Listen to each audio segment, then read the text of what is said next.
अस्सलामुअलैकुम, very good morning, welcome to new Pakistan. मैं हूं आपके साथ अनवर खावर। नाज़रीन, प्रोग्राम के इस हिस्से में सबसे पहले हम बात करेंगे क्रिकेट के हवाले से, जहां पाकिस्तान ने जनूबी अफ्रीका के खिलाफ सेंचुरियन में आज से शुरू होने वाले बॉक्सिंग डे टेस्ट के लिए प्लेइंग 11 का ऐलान कर दिया है। इस टीम में चंद अहम तब्दीलियां भी देखने को मिली हैं, जहां इंग्लैंड के खिलाफ होम सीरीज के आखिरी 2 मैचेस में ड्रॉप किए जाने वाले बाबर आजम की टीम में वापसी हुई है, जो कि टीम के लिए अहम नफसियाती और बैटिंग सपोर्ट फराहम कर सकते हैं।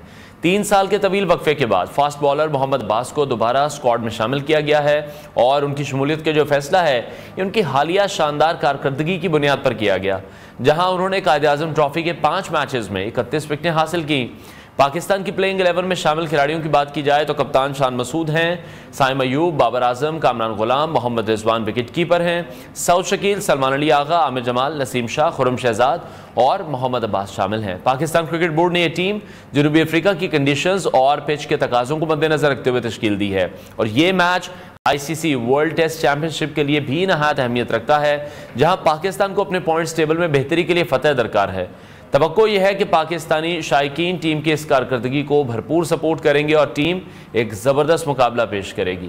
इस दौरे में पाकिस्तान की कारकर्दगी मिली जुली रही है। जैसे कि हमने देखा, T20 सीरीज़ पाकिस्तानी टीम हार गई थी, लेकिन उसके बाद शानदार कमबैक किया गया। वनडे सीरीज़ में हमने वाइट वॉश किया है साउथ अफ्रीका को और हिस्ट्री में पहली बार है कि किसी टीम ने साउथ अफ्रीका में जाकर पहली बार उन्हें वाइट वॉश किया है और यकीनी तौर पर हमारी टीम के हौसले भी बुलंद हुए हैं। तवक्को की जा रही है कि टेस्ट सीरीज़ में भी दिलचस्प और सख्त मुकाबला होगा। पाकिस्तान ने अपनी आखिरी टेस्ट सीरीज इंग्लैंड के खिलाफ 2-1 से जीती थी और कप्तान शान मसूद भी पुर उम्मीद हैं कि टीम अपनी फॉर्म जरूर बरकरार रखेगी। जनूबी अफ्रीका के इस दौरे के नताइज ICC वर्ल्ड टेस्ट चैंपियनशिप के लिए बहुत इंपॉर्टेंट है। दूसरा टेस्ट केप टाउन में 3 जनवरी से खेला जाएगा। टीम के शायकीन और माहिरीन दोनों की नजरें इस सीरीज पर हैं। अब हम बात करते हैं कि इस सीरीज की जो हिकमत अमली है, टीम की जो तश्कील है और जनूबी अफ्रीका के खिलाफ चैलेंजेस हैं, उन पर बात करेंगे। हमारे साथ मौजूद हैं स्पोर्ट्स एनालिस्ट ताबिश मीर ने हमें शो में ज्वाइन किया। ताबिश, बहुत शुक्रिया हमें शो में ज्वाइन करने के लिए। सबसे पहले मैं जानना चाहूँगा, मोहम्मद अब्बास की वापसी को आप किस तरह से देख रहे हैं? 3 साल बाद उनकी वापसी हुई है जनूबी अफ्रीका की। अगर पिचेस को देखें तो वो वहाँ पर पाकिस्तान के लिए आपको लगता है कि अच्छा परफॉर्म कर सकते हैं, क्योंकि अभी कायद-ए-आज़म ट्रॉफी में उन्होंने 5 मैचेस में 31 विकेटें ली हैं? सबसे पहले बहुत शुक्रिया अनवर खावर, आपने अपने प्रोग्राम में मुझे मदऊ किया। और मोहम्मद अब्बास की टीम में वापसी ऐसा है कि रेगिस्तान में ठंडी हवा का झोंका है और जिस अंदाज से उन्होंने गुज़िश्ता 3 सालों में परफॉर्मेंस का मुजाहरा किया, ना सिर्फ कौमी जो डोमेस्टिक सीजन था कायद-ए-आज़म ट्रॉफी वहां, बल्कि काउंटी के अंदर भी वो मुसलसल तबादुल के साथ परफॉर्मेंस का मुजाहरा कर रहे थे, जिसके बाद उन्होंने वापस से मजबूर कर दिया इस वक्त पाकिस्तान क्रिकेट बोर्ड की सिलेक्शन कमेटी को, आकिब जावेद और उनकी टीम को। और मैं यही समझता हूं कि जिस अंदाज से वो मुसलसल परफॉर्मेंस का मुजाहरा कर रहे हैं, उनमें इस बार कभी मौजूद है कि वो बड़े मैदान के बड़े खिलाड़ी हैं। और इस वक्त पाकिस्तान टीम से मुतालिक जो आपने इफ्तिताहिया दिया, जिसमें आपने वाज़ेह तौर पर बताया कि इस वक्त टीम में सीनियर और जूनियर खिलाड़ी मौजूद है, लेकिन जो जूनियर खिलाड़ी है उनके कद बड़ा ऊंचा है और उनमें जिस तरीके से सीनियर जूनियर कॉम्बिनेशन के साथ खिलाड़ी मैदान में उतर रहे हैं, जिनमें अब्बास जो है वो माजी में उनको बड़ा अच्छा एक्सपोजर मिला और उन्होंने ऑस्ट्रेलिया, इंग्लैंड और दीगर टीमों के खिलाफ बड़ी शानदार गेंदबाजी का मुजाहरा किया। उनका ये शाफ आसाना रहा है कि बड़ी टीमों को बड़ी अच्छी परफॉर्मेंस देते हैं। तो पुर उम्मीद तो हम यही है कि जिस तरीके से उन्होंने रिकॉर्ड्स बनाए हैं डोमेस्टिक सर्किट के अंदर, उन्होंने काउंटी के अंदर जो रिकॉर्ड्स जो है सजाए हैं शोकेस पर, वो जो है बाकायदा नुमाया नजर आएंगे और उसी की जो बदौलत है पाकिस्तान के लिए जो आज का पहला बॉक्सिंग डे टेस्ट मैच जो है खेला जाना सेंचुरियन में, वहां वो काफी खुशाइंद होंगे। दूसरी जानब मैं ये भी गुफ्तगू करूंगा कि मुसलसल पाकिस्तान टीम जो है इससे एक गिला किया जाता है। आप एक नौजवान खिलाड़ी को अपने साथ लेके चलते हैं तो फिर होता क्या है कि आप जो है उस पर उस तरीके से इन्वेस्ट नहीं कर रहे होते हैं। आप मीर हमजा के साथ काम कर रहे थे, अचानक ऐसा क्या हुआ, वो मीर हमजा जिसने 1063 जो है गेंदे की, जिसने 12 खिलाड़ियों को अपना शिकार बनाया, जिसने 500 रन दिए अपने हालिया चंद परफॉर्मेंस के मैचेस में, उसको आपने दूध में से मक्खी की तरह बाहर निकाल दिया, तो ये गलत है। आपको खिलाड़ी के साथ जो है काम करना होगा, आपको उसको लेकर साथ चलना होगा, इसके बाद पाकिस्तान टीम बनेगी।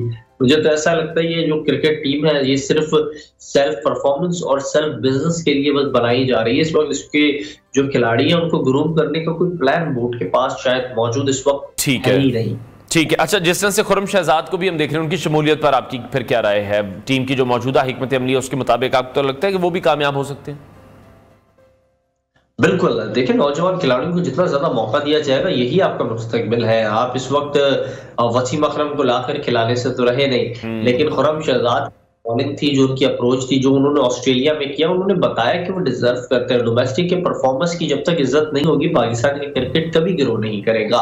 हम बार-बार जो बात करते हैं उसमें सबसे अहम नुकता ये है कि आपको अपने डोमेस्टिक परफॉर्मेंस को उठाना होगा। आप अगर इसी तरह चलते रहे और रावी चैन लिखता रहा तो फिर कोई कुछ कह नहीं पाएगा। और इस वक़्त आबिद का आवा जहाँ बिगड़ा हुआ है उसमें जो चीज़ों को बेहतर करना है उसमें सबसे अहम नुकता ये है कि डोमेस्टिक के जो परफॉर्मर्स हैं उन्हें बेहतर और शानदार अपॉर्चुनिटीज़ देनी है। अगर आप उन्हें अपॉर्चुनिटीज़ नहीं देंगे तो फिर ये निज़ाम खराब होता जाएगा और फिर मेरिट जो है वो डीमेरिट्स में तब्दील हो जाएगी। तो इस वक़्त खुर्रम शहजाद जो टीम की ज़रूरत बने हुए हैं, वो ज़रूरत इसलिए क्योंकि उनकी हालिया परफॉर्मेंस जो रही है ऑस्ट्रेलिया में, ऑस्ट्रेलिया के खिलाफ, इसके अलावा उनके डोमेस्टिक सीजन में जो परफॉर्मेंसेस रही है, इसके बाद वो डिज़र्व करते हैं। और मैं समझता हूँ कि जो खिलाड़ी डिज़र्व करता है, he should be in a Pakistan squad, he should play for Pakistan. बिल्कुल ठीक है। अच्छा, इसी तरह अभी ये जो डिसीजन लिया गया है कि 4 फास्ट बॉलर्स के साथ मैदान में उतरेंगे, पाकिस्तानी टीम के इस डिसीजन को आप किस तरह से देख रहे हैं? जनूबी अफ्रीका की पिचेस पर ये कामयाब हिकमत अमली होगी? देखिए, इस वक्त ये जो डिसीजन लिया है, मैं समझता हूँ इस वक्त की जो मैनेजमेंट है उसको वहाँ की कंडीशंस का उतना इदराक नहीं है। वो उसी अंदाज से फैसले कर रही है जिस तरीके से जनूबी अफ्रीकी टीम कर रही है। जनूबी अफ्रीका भी अपने चार्ट जो है मेन फास्ट बॉलर्स के साथ मैदान में उतर रही है। मार्करम जो उनके पार्ट टाइम स्पिनर है उसके साथ वो मैदान में उतर है। पाकिस्तान टीम के पास भी इस वक्त ऑलराउंडर आमिर जमाल बहैसियत जो है फास्ट बॉलिंग यूनिट का हिस्सा है, जबकि आप देखें खुर्रम शहजाद, नसीम शाह, और फिर आप देखें टीम के अंदर हम देख रहे हैं फास्ट बॉलर जो है वो 3 फास्ट बॉलर्स हैं। तो ये 3 से 4 फास्ट बॉलर्स हो गए और इसके अलावा एक part time spinner Salman Ali Agha आपकी टीम के मौजूद है।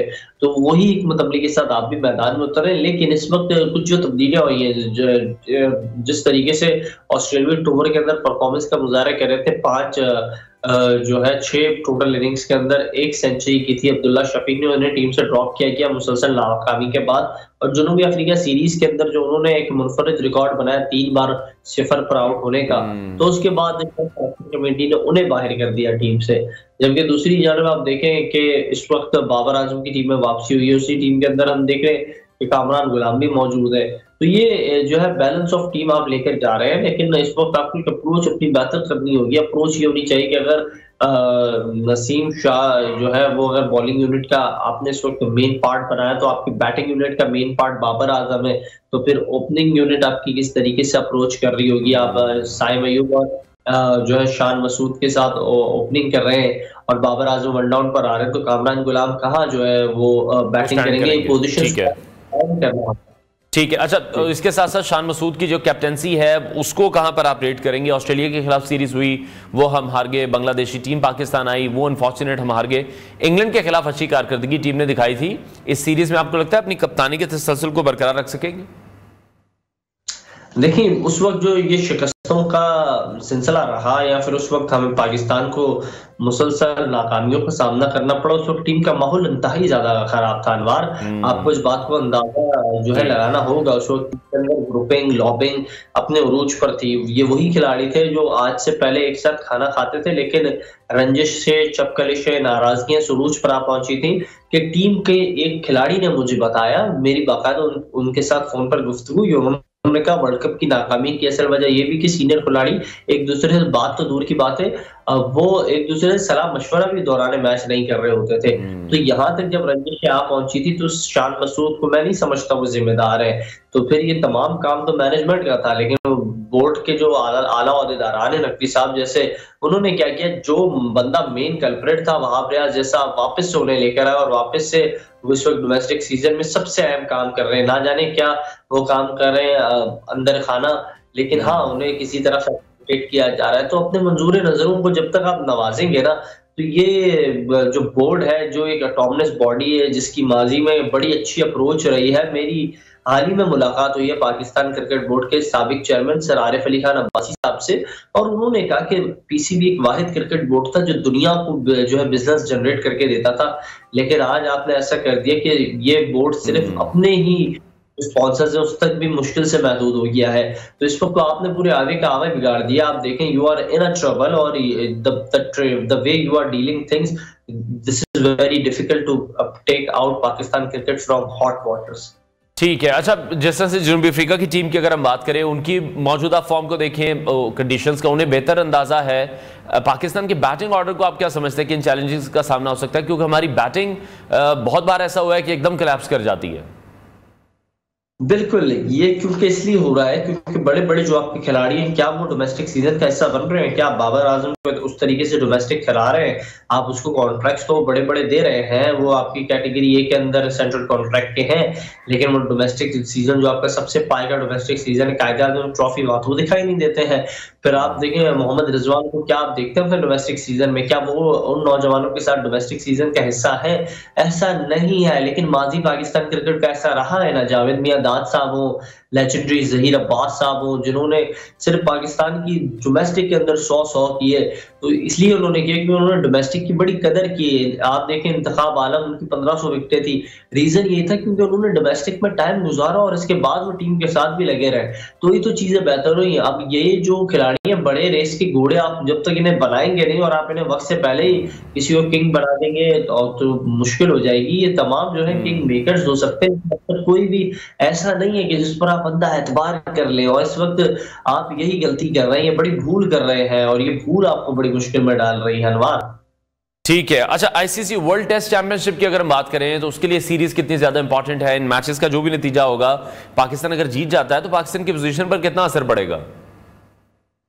मैं तो समझता हूँ ये आईसीसी टेस्ट चैंपियनशिप इस वक्त दुनिया के क्रिकेट के साथ शायद आईसीसी और बीसीसीआई मिलकर कोई नया मजाक कर रहे हैं। ये किस तरह की आईसीसी टेस्ट चैंपियनशिप है जिसके अंदर दो जो बड़ी टेस्ट नेशंस है, एक हिंदुस्तान और एक पाकिस्तान, दोनों एक दूसरे के खिलाफ तो कहीं न्यूट्रल वेन्यू पर भी नहीं खेल रहे हैं। अगर ये दोनों नेशन एक दूसरे के आमने सामने और इसके बाद नताइज पर अगर बात की जाए तो फिर टेस्ट चैंपियनशिप होनी चाहिए। एक मुल्क को सिर्फ 6 टेस्ट मैचेस मिलते हैं और वो जाकर फाइनल खेल रहा होता है, एक मुल्क को 18 टेस्ट मैचेस मिल रहे होते हैं और वो जो इवेंट का हिस्सा ही नहीं होता।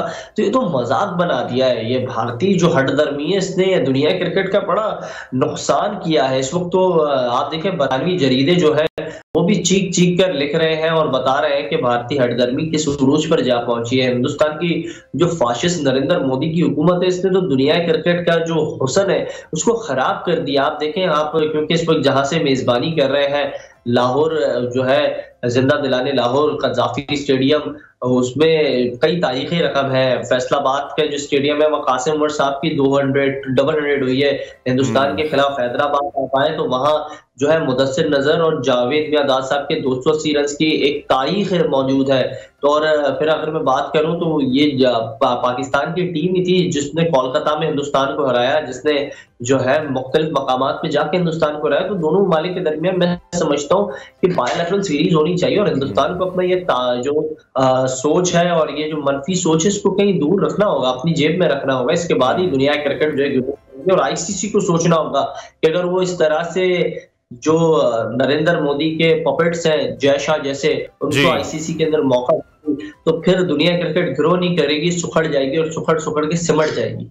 लेकिन और इसकी वजह फिर यही है, जिस तरह से आपने भी कहा कि जो मोदी हुकूमत है वो अपना वोट बैंक स्ट्रांग रखने के लिए ही सिर्फ टीम इंडिया को पाकिस्तान आने की इजाजत नहीं दे रही। बिल्कुल, ये तो एक बड़ा अहम नुक्ता है, लेकिन आपने क्या काम किया ये भी एक बड़ा सवाल है। आप दूसरे पर तनकीद करते हैं वो बहुत आसान होता है, लेकिन क्या chairman Pakistan cricket board Syed Mohsin Raza Naqvi ने अपनी जिम्मेदारियों को ईमानदारी के साथ अदा किया? उन्होंने क्रिकेट को वो टाइम दिया जो टाइम उन्हें देना चाहिए था? बिल्कुल नहीं दिया। माजरत के साथ उन्होंने सिर्फ एक बयान दिया और इसके बाद वो खामोश हो गए। उन्होंने कहा तहरीरी जवाब हम हिंदुस्तान से मांगेंगे, और इसके बाद उन्होंने दुबई में जाके कहा कि क्रिकेट की विन होगी। तो आप तो कल तक कौम को बेवकूफ बनाते रहे, जो है ट्रक की बत्ती के पीछे आपने लगाया और कौम को कहा हिंदुस्तान भी यहीं आएगा, पाकिस्तान में तमाम टीमें आएंगी हिंदुस्तान समेत। तो फिर आपने कौम से झूठ क्यों बोला? हमारे जवान कुर्बानियां दे रहे हैं बॉर्डर्स पर अनवर, और वो कोई जो है अपनी कुर्बानियां देकर अपने ना सिर्फ कुर्बानियां दे रहे हैं, आप और मैं सुकून की नींद सो पा रही, क्योंकि ये वो वाहिद हमारी पाक फौज है जो अपनी कुर्बानियां देकर वाजे कर रही है कि हमारे यहाँ सिक्योरिटी के कोई वसाइल नहीं है, दुश्मन के दांत हम हर महाज पर और अगर इस तरह से चीजें होंगी और सिक्योरिटी की वजह को बड़ी अहम वजह बनाकर जो है हाइब्रिड मॉडल पेश किया जाएगा तो ये पाकिस्तान की जीत नहीं है। के साथ, ये हमारी शिकस्त है। और इससे हमें मानना होगा कि हिंदुस्तान ने जिस तरीके से हमारे जो है कमर में छुरा घोंपा है और पुष्ट में छुरा घोंपा है, इसमें बड़ा किरदार हमारे अपनों का भी है। और मैं तो समझता हूँ इस वक्त नकवी साहब के लिए बेहतर वक्त यही है कि वो इस बड़े इवेंट से पहले इस्तीफा दे दें, वो खुद ही अपना इस्तीफा जो है वजीर आजम पाकिस्तान को दे दें और कहें कि वो डिजर्व नहीं करते हैं। तो पाकिस्तान की शायद क्रिकेट फ्रेटर्निटी के आप ये कह रहे हैं कि मोहसिन नकवी साहब इस्तीफा दे दें, लेकिन बहुत से ऐसे लोग हैं जो मोहसिन नकवी साहब की सपोर्ट में हैं कि जब से वो आए हैं तो जो डिसीजन मेकिंग है वो जरा बेहतर हो चुकी है कहीं ना कहीं। ठीक है, बहुत शुक्रिया। स्पोर्ट्स एनालिस्ट ताबिश मीर हमारे साथ इन कॉन्वर्सेशन थे। ब्रेक लेते हैं नाज़रीन, ब्रेक के बाद आपको दोबारा ज्वाइन करेंगे।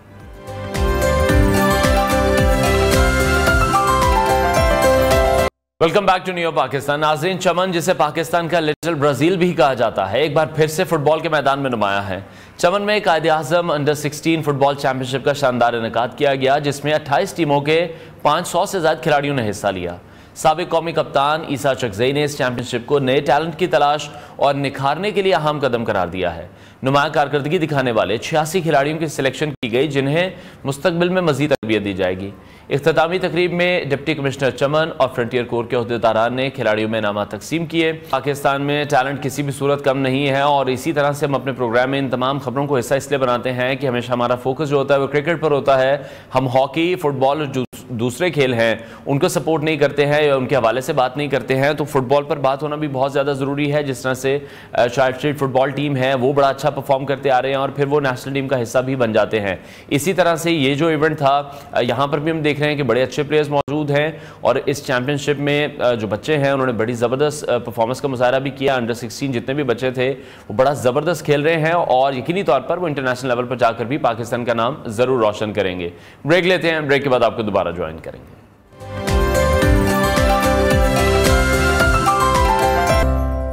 Welcome back to new Pakistan. नाज़रीन, सर्दियों का मौसम अपनी तमाम तर खूबसूरतियों के साथ बहुत से कारोबारी मौके भी लेकर आता है। ख़ासतौर पर अगर हम फूड इंडस्ट्री की बात करें, ये वो वक्त होता है जब लोग गर्म मशरूबात, रिवायती देसी पकवान और मौसमी मीठे खाने को ख़ासतौर पर बड़ा पसंद करते हैं। और यही वजह है कि सर्दियों में हम देखते हैं कि जो फूड बिजनेस है वो शुरू करने के लिए मौसम नहायत मौजू रहता है।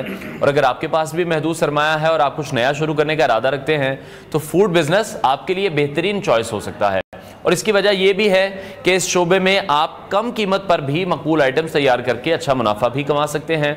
जिस तरह से हम देखते हैं कि गलियों के किनारे गर्म सूप का एक स्टॉल है जहां ग्राहकों का रश लगा होता है, या फिर गर्म गाजर का हलवा जो है वो हर किसी की पसंद है, जो हर उम्र के लोगों की पसंदीदा डिश है। इसी तरह भुने हुए चने हैं, मूंगफली है, जलेबी है, चाय के छोटे ढाबे हैं और भी ऐसे बहुत से अनगिनत फूड बिजनेस हैं जो कि आज हम अपने प्रोग्राम में डिस्कस भी करेंगे और आपको बताएंगे कि किस तरह से आप ये कारोबार शुरू कर सकते हैं, कितनी अमाउंट से शुरू कर सकते हैं, क्योंकि बजटिंग सबसे बड़ा प्रॉब्लम है। सर्दियों के इस मौसम में फूड बिजनेस शुरू करने का सबसे बड़ा फायदा यह है कि आप आसानी से मकामी अज्जा इस्तेमाल करके इस सीजन के मुताबिक डिशेस तैयार कर सकते हैं। और इसके साथ साथ लोग सर्दियों में ज़्यादातर हमने देखा कि घरों से बाहर उनकी कोशिश होती है, गर्म और लजीज खाने की तलाश में वो रहते हैं, जिसकी वजह से कारोबार मजीद कामयाब भी हो सकता है। तो आज के प्रोग्राम में हम ना सिर्फ सर्दियों में शुरू किए जाने वाले फूड बिजनेस के बेहतरीन आइडियाज़ पर बात करेंगे, बल्कि हमारे साथ मौजूद फूड बिजनेस एक्सपर्ट हमें यह भी बताएंगे कि इन आइडियाज़ को कैसे कम लागत में शुरू किया जा सकता है और इसमें कामयाबी कैसे हासिल की जा सकती है। Hamza Sheikh food business expert हैं, पहले भी हमारे प्रोग्राम में आ चुके हैं, एक बार फिर से हमने उन्हें दावत दी है। हमजा, बहुत शुक्रिया हमें शो में ज्वाइन करने के लिए। Thank you so much for having me. बहुत बहुत शुक्रिया। अच्छा, सबसे पहले तो लोगों को हमने ये मशवरा देना है कि अगर वो फूड बिजनेस में आ रहे हैं किस तरह से आए, किसी को कोई एक्सपीरियंस की जरूरत है, क्योंकि कोई भी कारोबार एक्सपीरियंस के बगैर तो शुरू नहीं करना चाहिए। सही। आपकी इसमें क्या राय है? देखिए ना, सर्दियों में सबसे पहले ही सर्दियां आती ही हम सोचते हैं कश्मीरी चाय, सूप, हलवा जात, मछली, नट्स, भुने हुए नट्स, चीजें, ये वो। आप जितना एक्सपेरिमेंटल होंगे, जितना आप बेहतरीन तरीके से चीजों को लेके चलेंगे, उतना ही आप अच्छा काम अपने लिए बिजनेस जनरेट कर सकेंगे। अब ये होगी बेसिक चीजें। अगर आप कुछ ट्रेंडी चीजों की तरफ आए, आप कुछ मुख्तलिफ करना चाहें, तो आप फ्लेवर टीज और इस तरह की बड़ी चीजें कर सकते हैं। But end of the day किसी भी बिजनेस को शुरू करने से पहले उसके ऊपर आपकी तैयारी और रिसर्च होना बहुत जरूरी है। अगर आप कश्मीरी चाय ला रहे हैं मार्केट में, 100 और लोग बेच रहे हैं, तो हाँ, तो आपकी चाय ऐसी होनी चाहिए, उसके ऊपर इतनी अच्छे तरीके से काम हुआ होना चाहिए आपकी रेसिपी पे कि आप दूसरे 100 लोगों को बीट कर सकें। कंपटीशन तो है। देखें, बहुत अच्छा टाइम है फूड बिजनेस स्टार्ट करने का सर्दियां, क्योंकि मौसम अच्छा होता है, लोग खुले में आके बैठना चाहते हैं और लोग घर से निकलते हैं शाम को स्नैक करने, छोटा मोटा कुछ एंजॉय करने, आपको पता है हमारे यहाँ हमारे मुल्क में तो एंटरटेनमेंट ही खाना है, तो वो लोग निकलते हैं, बैठते हैं, खाते हैं, हम सब बहुत शौक से खाते हैं, तो उसमें ये सारी चीजें आप कर सकते हैं। आप देखें ना, सूप एक कितनी एक बेसिक सी चीज है, पर लोग लाखों रुपया कमा रहे हैं सिर्फ सूप बेच के, ठीक है ना। बिल्कुल आप अपनी, और जैसे आपने भी कहा कि वैरायटी बहुत ज्यादा मिल जाती है ना इस सीजन में, मतलब गर्मियों की निस्बत, जो सर्दियों की सौगात ही कहते हैं इसको बेसिकली, तो कि सूप पी रहे जी आप, जरा गरमाइश हो जाएगी, आप नट्स लेके खा लें, आप हलवे खा लें, तो वैरायटी बहुत ज्यादा बढ़ जाती है। देखिए ना, एक अपनी, आप किसी सूप के नॉर्मल, किसी रोज आप फैंसी रेस्टोरेंट्स में जाके सूप नहीं पीते, आप किसी सूप के वो जाओ जो ठेला होता है, स्टॉल पे, कियोस्क पे, ठेले पे, ये सारे अल्फाज हैं एक ही चीज के, आप जाओ तो वहां पे एक अपना ही माहौल होता है, लोग गर्म कपड़े पहन के खड़े होते हैं और पता है एक वाइब होती है जिसको आप एंजॉय करते हो। तो वो सूप का देखिए, अगर आपकी रेसिपी अच्छी है, मैं बहुत से ऐसे सूप के वेंडर्स को जानता हूं जो बड़े रेस्टोरेंट से ज्यादा कमा रहे हैं, पतीलों में पतीले आई जाते हैं उनके अंदर, अंडा डालते जाते हैं, कॉन्डिमेंट्स डालते जाते हैं और काम चलता जाता है। तो यही है कि अगर उन्होंने अपनी रेसिपी पे काम किया हुआ, आपकी सफाई सुथराई ठीक है, क्योंकि देखें ग्रेजुअली जो फूड अथॉरिटीज है उन्होंने तो चेक करना ही करना है, और छोटी जगहों को भी चेक करना है। आप अच्छा प्रोडक्ट इस्तेमाल करें, आप जायज मुनाफे पे काम करें, आप बचत करने के लिए नाकिस या हल्की क्वालिटी की चीजें इस्तेमाल ना करें, अच्छी चीजें इस्तेमाल करके आप अच्छी चीजें बनाएं तो लोग जरूर शौक से खाएंगे। ठीक है, अच्छा एक पैटर्न तो आपने सेट कर दिया हमारे लिए कि सबसे पहले तो रेसिपी है जो कि बड़ी जबरदस्त होनी चाहिए और डिफरेंट भी होनी चाहिए मार्केट से, ताकि आप लोगों को अट्रैक्ट भी कर सकें। दूसरा आपने कहा हाइजीन बहुत अच्छी होनी चाहिए। तीसरा, कई लोगों के ज़हन में होता है कि यार अगर मैं स्टॉल लगाऊंगा, मैं कोई छोटी सी फूड कार्ट लगाऊंगा तो मेरा शायद नाम खराब होगा या लोग मुझे थोड़ा सा लो कैटेगरी में समझेंगे। ये भी मैं चाह रहा हूं कि इसको भी आप क्लियर करें, क्योंकि बाहर के ममालिक में हमने देखा बड़े जबरदस्त स्टॉल्स लगे होते हैं, बिल्कुल बड़ी अच्छी सेल कार्ड्स, कियोस्क। देखिए, स्मॉल स्केल एंटरप्रेन्योरशिप, कारोबार जैसा भी हो, बड़ा हो छोटा हो, आपका अपना है, इसमें शर्मिंदा होने वाली या बुरा फील करने वाली कोई बात नहीं है। और मैं तो अब देख रहा हूं नई जनरेशन में बहुत चेंज आ गया, बहुत सी ऐसी स्टार्टअप्स हैं छोटे छोटे जो रिक्शों पे लोग पिज्जास बेच रहे हैं और इस तरह के सूप्स और चाइनीज और चीजें, और वो किसी भी जॉब करने वाले लड़के से जो एक ज्यादा कई करोड़ों रुपया फीस देके तैयार होते हैं, हमारे लड़के लड़कियां उनसे ज्यादा अर्न कर रहे हैं। फूड बिजनेस में सिर्फ एक चीज आपको चाहिए, कंसिस्टेंसी, ठीक है ना। देखिए, सर्दी है, सर्दी में सुबह उठना, तैयारी करना, शाम तक बेशक आपके पास स्टाफ हो, 2-4 लोग काम कर रहे हो, तैयार करवाना, फिर सर्दी में उसको खड़े होकर मैनेज करना, बेचना, जितनी स्मॉलर इन्वेस्टमेंट होगी उतना एफर्ट ज्यादा होता है, जितनी बड़ी इन्वेस्टमेंट होती है उतने खर्चे भी ज्यादा होते हैं और प्रोडक्ट भी महंगा हो जाता है। अगर फॉर एग्जांपल एक सूप है जो आप रोड पे बेच रहे हो 60 रुपए का कप, 70 रुपए का कप, 90 रुपए का कप, वही जब आप एक सीटेड एक प्रॉपर रेस्टोरेंट में जाओगे और वहां इंटीरियर होगा, हीटर्स चल रहे होंगे, स्टाफ होगा, सिक्योरिटी होगी, 100 खर्चे होंगे, तो यस रेड्स, वो ओवरहेड्स ऐड करते करते आपको वही सूप का 650 का प्याला मिलेगा। तो इसलिए मैं कह रहा हूं कि रोज आप नहीं जाते फाइन डाइनिंग या बड़े रेस्टोरेंट्स में, हम भी कभी कहीं चले जाते हैं, कभी कहीं चले जाते हैं, तो ये सारा और ये इसी तरह से होता है कि कभी किसी ने बता दिया कि यार उधर एक सूप वाला नया आया, यार उधर कोई नई डिश इंट्रोड्यूस हुई है, तो वहां जाकर देखते हैं। तो इसी तरह से एक्सपेरिमेंट होते हैं। और मैं ये देख रहा हूं कि बहुत से ऐसे लड़के हैं जो पढ़े लिखे हैं और वो इस चीज को मायूब नहीं समझ रहे हैं कि यार अगर हम स्टॉल भी लगा रहे हैं तो मेरा अपना बिजनेस है। देखिए ना, किसी के बहुत, मैं जॉब्स को डिस्करेज नहीं करता, बट अपने बिजनेस बड़ा या छोटा, अपना एंटरप्रेन्योर होके अपना बॉस होना इज कि आपका नहीं दिल कर रहा आज तो चलो एक दिन लड़कों ने मैनेज कर लिया है, पर जॉब्स में नहीं ऐसे होता ना फिर आपको। तो इसमें ये कि स्मॉल स्केल एंटरप्रेन्योरशिप को इनकरेज करें ताकि नए लड़के लड़कियां, कई, क्योंकि हर कोई अपनी तबीयत का होता है, आजकल के बच्चे बच्चियां भी इस तरह के हैं कि उनको किसी के नीचे ही अंडर काम करने का शौक नहीं होता, तो उसमें अगर वो कुछ अपना इनिशिएट कर लें, और ये बेहतरीन मौसम है। आप देखें ना, ये होगी हमारी सूप की बात, अब हम आ जाते हैं हलवा जात की तरफ। आप अच्छे हलवा, आप किसी अच्छे हलवाई के साथ आप ऑन बोर्ड ले लें, मैं आपको एक तरीका, एक आइडिया दे रहा हूं, ठीक है। अगर आपने हलवे खुद नहीं बनाने तो आप एक रेसिपी अपनी सेट करके एक अच्छे हलवाई की दुकान पे या कहीं से आप ऑन बोर्ड ले लें और आप उसका डिस्प्ले तैयार कर लें, मतलब आप मिडिल मैन बन जाए। आपने हलवे लिए, आप लाए, उनका अच्छा डिस्प्ले बनाएं, अपनी अच्छी प्रमोशन करें, अपना ब्रांड नेम शुरू करें। एग्जैक्टली। तो आपने एक वेंडर से खरीद के मिडिल मैन बन के आपने सेल किया अपना प्रॉफिट रख के, तो ये भी बहुत एक कन्वीनियंट और आसान तरीका है। The busier the place is, जितनी रश वाली जगह होगी, जितना मार्केट के अंदर छोटा सा कियोस्क लेके खड़े होंगे उतना आपके पास कस्टमर अट्रैक्ट होगा। ठीक है। अच्छा, जैसे अब मुख्तलिफ शहरों की अगर हम बात कर लें, लाहौर की बात कर लें, हम खानों का यहाँ पर लोगों को बहुत ज्यादा शौक है, वो लोग ऐसे, मैं इसलिए पूछना चाह रहा हूँ कि मेरे से कई बार मेरे कुछ दोस्तों ने भी डिस्कस किया कि अगर फूड बिजनेस शुरू किया जाए और छोटे छोटे सेटअप्स लगाए जाए मुख्तलिफ जगहों पर, कार्ट्स खड़े कर दिए जाए शहर में, वो आपको क्या लगता है कि वो कैसी प्लानिंग है? जैसे आप एक बड़ा रेस्टोरेंट नहीं खोल रहे, फॉर एग्जाम्पल मैं एक मिसाल दे देता हूँ, गलत भी सकती है, 1 करोड़ रुपए आपके पास है और आप कह रहे हैं कि यार एक रेस्टोरेंट बनाना है, लेकिन उसमें अगर आप 10 कार्ड लगा दें शहर के मुख्तलिफ हिस्सों में, ये कैसा आइडिया? मैं आपको बताता हूँ, ये आपने बहुत अच्छा पॉइंट रेज किया है कि आप देखिए, मैंने आप न्यूबी हो, आप नए हो, तो आप बिल्कुल 1 करोड़ एक रेस्टोरेंट में जाया मत करो, ठीक है? You start small. ये बहुत अच्छा आइडिया है कि आप एक जगह इन्वेस्टमेंट सारी अपनी ब्लॉक करने की बजाय आप इंस्टेड छोटे छोटे, आप 1 करोड़ से एक बनाने की बजाय आप 1 करोड़ से 10 छोटे टेकआउट्स या 20 कार्ड्स की इन्वेस्टमेंट सिक्योर कर लो।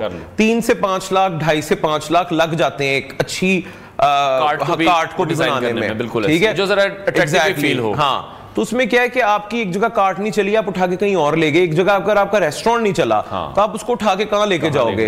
तो दिस पॉइंट के आप एक जगह इन्वेस्टमेंट ब्लॉक करने की बजाय उसके आप छोटे रेस्टोरेंट्स या एक कार्ट से शुरू करो। If you get good response, अगर आपको उसमें बेहतर रिस्पॉन्स आता है तो आप उसको एक छोटे रेस्टोरेंट में कन्वर्ट करें and then gradually you can multiply. क्योंकि जितनी बड़ा इंफ्रास्ट्रक्चर होगा उतनी चीज महंगी होगी, जितनी चीज महंगी होगी उतना बायर कम होगा। ठीक है। अच्छा, और ये कार्ड्स का एक सबसे बड़ा फायदा ये भी कहीं ना कहीं है कि आपको कोई रेंट पे नहीं करना है, वो आपकी अपनी एक प्रॉपर्टी है ना कार्ड की। जी बिल्कुल, वो अच्छा कार्ड्स में ये रिक्शाज हैं जी, लोगों ने लोडर रिक्शास पे अभी ये सिस्टम बना दिया है। खावर भाई, रेंट्स तो होते हैं, ठीक है, मतलब अगर आप किसी स्टोर के आगे खड़े हो या किसी शॉप के आगे खड़े हो तो 10, 15, 20 हजार वो आपसे मंथली लेते हैं, पर वो इजीली निकल आता है अगर आपकी सर्विस ठीक है। कि अगर मैं रेस्टोरेंट लेने जा रहा हूं तो मुझे 5-7 लाख रुपया रेंट देना है। एग्जैक्टली। इस सिनेरियो में ये है कि कोई इवेंट आया और किसी ने मुझे कहा भाई अपना कार्ड भेज दें, अपना बंदा भेज दें, हाँ बिल्कुल, तो ये भी मैनेज किया जा सकता है, डुएबल है, वेरी मच डुएबल है। तो ये किसी भी तरह मैं तो इनकरेज करता हूं स्मॉल स्केल एंटरप्रेन्योरशिप को।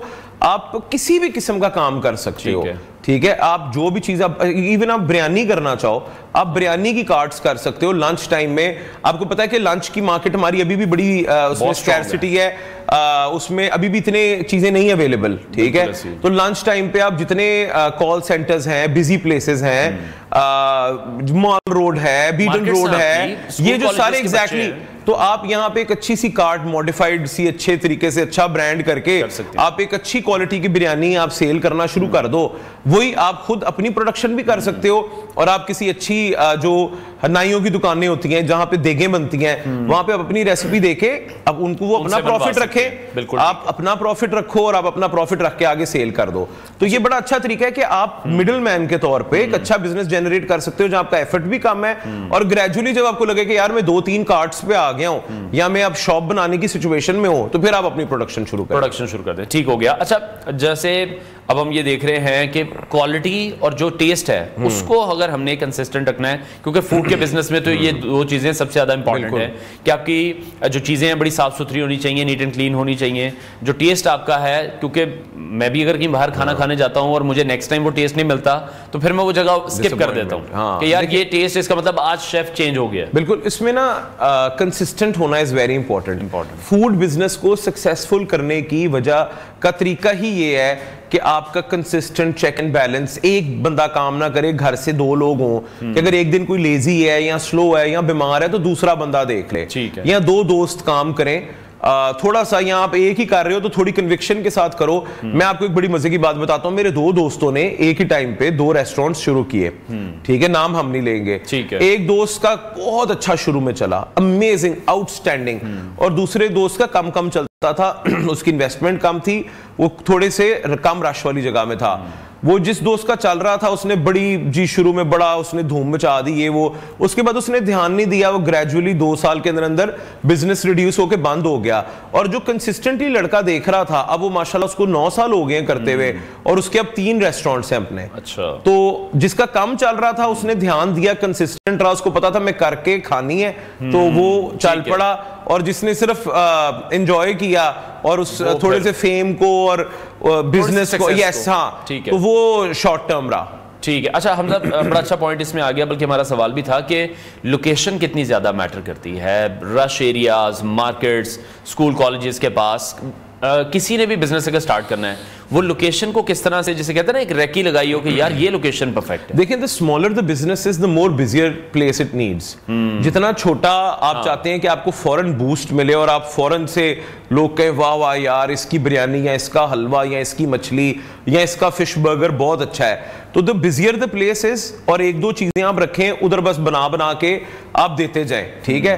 और अगर आप थोड़ा सा सेटअप चाह रहे हैं तो उसमें यह कि आप अगर थोड़ा सा ऑफ मार्केट भी चले गए हैं, तो आजकल सोशल मीडिया है, इंस्टाग्राम है, फेसबुक है, और इतने टिकटॉक वगैरह इतनी इसमें है, उसमें आप अपनी वीडियोस अच्छी सी प्रमोशनल बना के खुद डालें। कुछ मॉडरेट नए फूड व्लॉगर्स को चांस दें जो चार्ज नहीं करते और बस थोड़ा सा आप उनको ट्रीट करते हो और वो आपका कंटेंट बना के ले जाते हैं। तो मेरे ख्याल से कि अब तो इट्स इजियर वायरल होना और अपने काम को लोगों तक पहुंचाना। पहले होता था कि यार हाँ दुकान खुलेगी और 3 साल में चलेगी, तो वो अब ये कि आप सोशल मीडिया को यूज करके और डिफरेंट ऐप्स करके एग्जैक्टली पर हम देखते हैं कि अगर वहां पर आपकी वो मेन्यू वहां पर आ जाता है, सारा आपकी ब्रांडिंग वहां पर आ जाती है। जी, वो डिलीवरी एप्स वगैरह और ये सब कुछ, हाँ, उसमें भी आप कर सकते हैं। और सोशल मीडिया बड़ा जबरदस्त रोल इसमें कर रहा है कि आपका जो ब्रांड है वो लोगों तक घर में ही पहुंच रहा है। ये नहीं है कि कोई यहाँ से गुजरेगा तो देखेगा, बिल्कुल देखेगा। आप शहर के जिस कोने में भी बैठे हैं, अब आप उसमें से एक्सेस लोगों के पास मौजूद है और वो जबरदस्त प्लान हो सर। ठीक है, अच्छा, अब ये सर्दियों वाली कुछ आइटम्स हमने मेन कर ली, जिस तरह से आपने बिरयानी का जिक्र किया था। मैं भी ब्रांड का नाम नहीं लूंगा, लेकिन उन्होंने भी एक पतीले से स्टार्ट किया था और मुझे भी किसी ने थोड़े देर से पहले बताया, उनको काफी साल तो हो गए हैं, कि जी अब उनकी तो अपनी राइस मिल है, उनका तो चावल पूरा नहीं होता, उनका मुर्गियों का अपना फार्म है, उनकी मुर्गी पूरी नहीं होती। राइस मैं तो सुन के हैरान हो गया। I know a person personally, एक भाईजान है, वो उस जिस बिल्डिंग में अब उनकी बिरयानी की शॉप है, जहां वो पूरी बिल्डिंग उनकी है तकरीबन 1 कनाल की, उसके आगे वो रेडी पे बिरयानी लगाते थे चंद साल पहले। तो आप अगर आपके हाथ में टेस्ट है, चीजें हैं, तो आपका काम जरूर फ्लरिश करता है, चलता है। और बिरयानी की तो वैसे ही बात है ना कि एक फुल मील है, और किसको नहीं पसंद, सबको पसंद है। आप देखें, आप जिम वगैरह करते हैं, आपको भी बिरयानी मिलेगी तो आप कहेंगे यार चलो आज खा लेता हूं और फिर जो है हम इसको कर लेंगे। वो एक ऐसी चीज है जो सबको पसंद है। या तो आप बिल्कुल ऐसी चीज लाएं जो बिल्कुल हर किसी की पसंदीदा हो, या आप कुछ एक्सपेरिमेंटल करें, हटके हो। फिर हटके जब करें तो आप ये देखें कि कॉस्ट इफेक्टिव होना चाहिए, प्राइस मुनासिब हो, ताकि लोग उसको ट्राई कर सकें, और फिर आप मार्केट में ग्रेजुअली इंटरवीन करें और अपने आप को सक्सेसफुल करें। लेकिन हमने देखा कि इस तरह की स्टोरीज भी मौजूद हैं जो कि फिर बहुत ज्यादा सक्सेसफुल हुई हैं। फूड बिजनेस में लोगों ने बहुत नाम बनाया है, बड़े रेस्टोरेंट्स में भी और छोटों में भी लोगों ने बड़ी तरक्की की है। पर उस सब के पीछे आपकी अपनी मेहनत और आपकी अपनी जो पूरा पैशन है वो है। आप किसी का मुंह लाल देख के अगर अपने मुंह पे थप्पड़ मार के लाल करोगे ना, तो आपका काम नहीं चलेगा। ठीक है, आप देखोगे यार इस बर्गर वाले की स्टॉल पे जो है इस टाइम 100 बंदा खड़ा है, उस 100 बंदा कमाने के लिए उसने कितनी मेहनत की है, उसने अपनी रेसिपी पे अपने चीजों को कंसिस्टेंट रखा है, तो लोग वापस आए हैं ना। अब आपको मैं कुछ भी लगा के बेचना शुरू कर दूंगा और मैं कामयाब हो जाऊंगा, ऐसे नहीं होता। ये काम है मेहनती लोगों का, ये सिर्फ वही कर सकते हैं जिनको पता है कि हमने करके खानी है और रोज करना है, daily basis. It's every day, there is no holiday, there is no Eid, there is no Shabraat, there is nothing. तो वो इट्स रियली बड़ा लेबर इंटेंसिव जॉब है। ठीक है, अच्छा हमजा, एक बड़ा मार्का है फूड सेफ्टी अथॉरिटी से तमाम तर, आपको पता है वो सर्टिफिकेट्स लेना, तो वो कैसे फिर उसको मैनेज किया जाए? ये बड़ा हमारी फूड अथॉरिटीज जो है ये बड़ी अच्छी और एक्टिव हुई है, जिसकी वजह से हमारे लोगों की, आम मुआशरे की सेहत पे कॉम्प्रोमाइज नहीं हो रहा। उसमें ये कि वो एक्सपायरी चेक करते हैं कि आपकी एक्सपायरी टैग हुई हुई है या नहीं हुई हुई, फाइन कर जाते हैं अगर हाइजीनिक ना हो, ये ना हो, वो ना हो, कि बट ये है कि चेक एंड बैलेंस है, तो you have to be very careful. फिर अगर आप उसके अगले स्टेप पे आ जाओ कि आप जिस तरह अपने आप को सर्टिफिकेशन ले लो कि हमारा जो है ये फूड ग्रेड, हाँ सर्टिफिकेशन ले लो, आप सर्टिफाइड हो जाओ कि हमारा फूड ग्रेड है। वो सर्टन फीस होती हैं जो आपको पे करनी होती है, फिर आपको ऑफिस में जाके अपना वो सारा जो सेटअप है वो दिखाना पड़ता है, और ये फिर आपके बिजनेस के लिए बहुत ज्यादा एग्जैक्टली। ठीक है, बहुत शुक्रिया food business expert Hamza Sheikh हमारे साथ इन कॉन्वर्सेशन से। उम्मीद करते हैं तमाम बातें आपके लिए कारआमद होंगी। कमेंट सेक्शन में अपनी आरा से हमें जरूर आगाह कीजिएगा। ब्रेक लेते हैं, ब्रेक के बाद आपको दोबारा ज्वाइन करेंगे।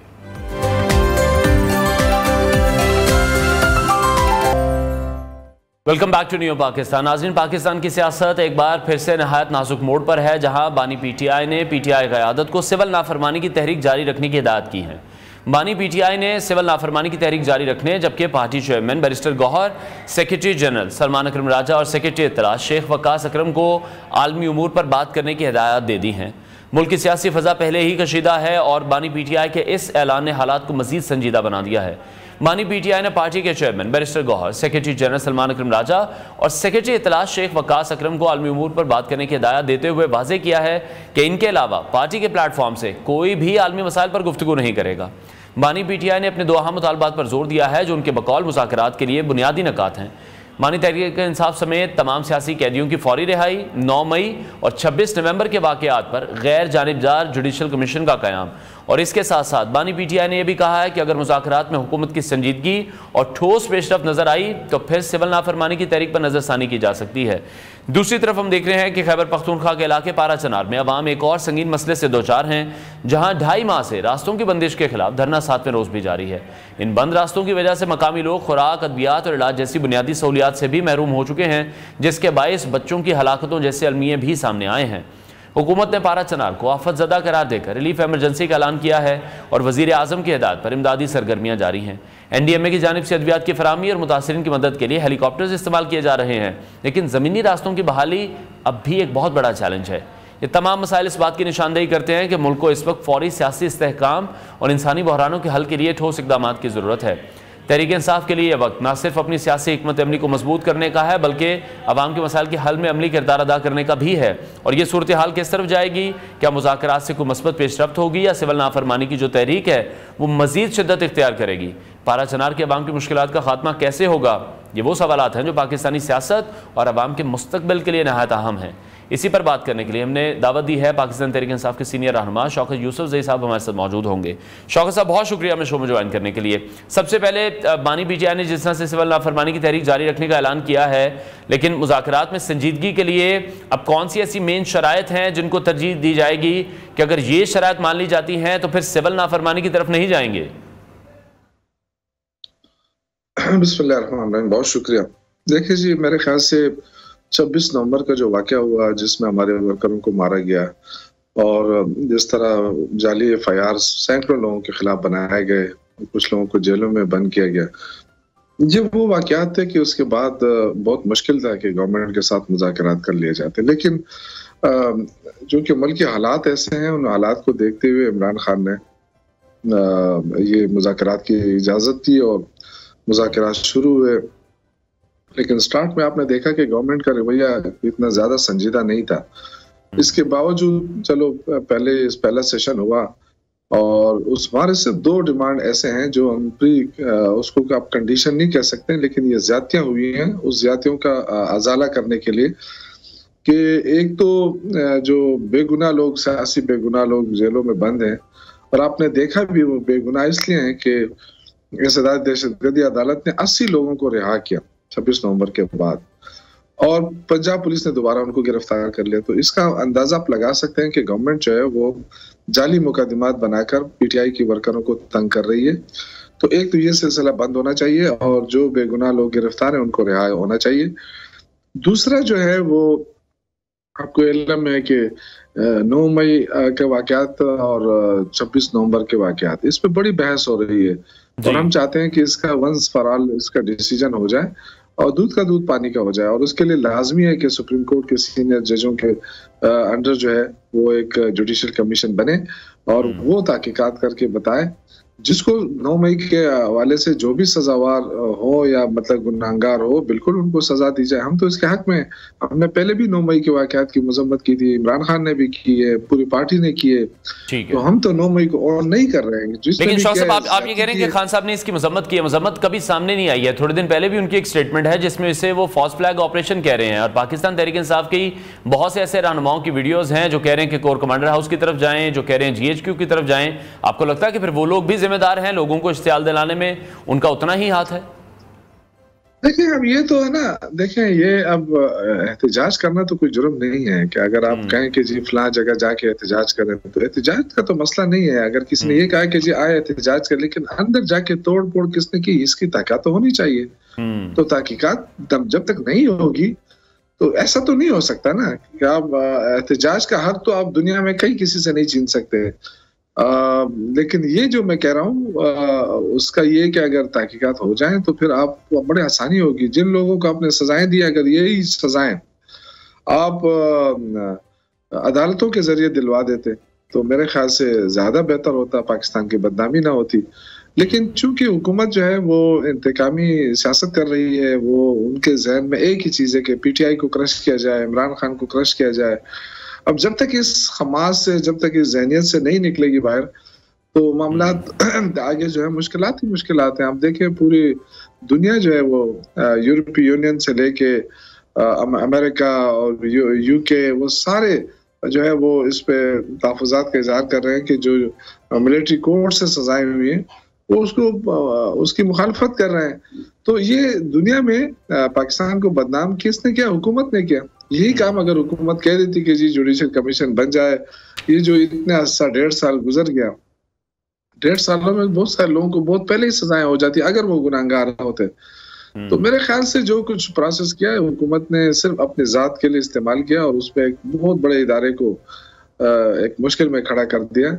तो मेरे ख्याल से हम तो इस इदारों को मजबूत देखना चाहते हैं। ठीक है शौकत साहब, आप जाती तौर पर मैं आपकी राय इसमें चाहूंगा इस हवाले से। पाकिस्तान तहरीक इंसाफ का मौक़िफ़ तो एक तरफ है, आप उनको रिप्रेजेंट करें, लेकिन आपके जाती मौक़िफ़ में आप ये समझते हैं कि सियासतदानों की गलती है?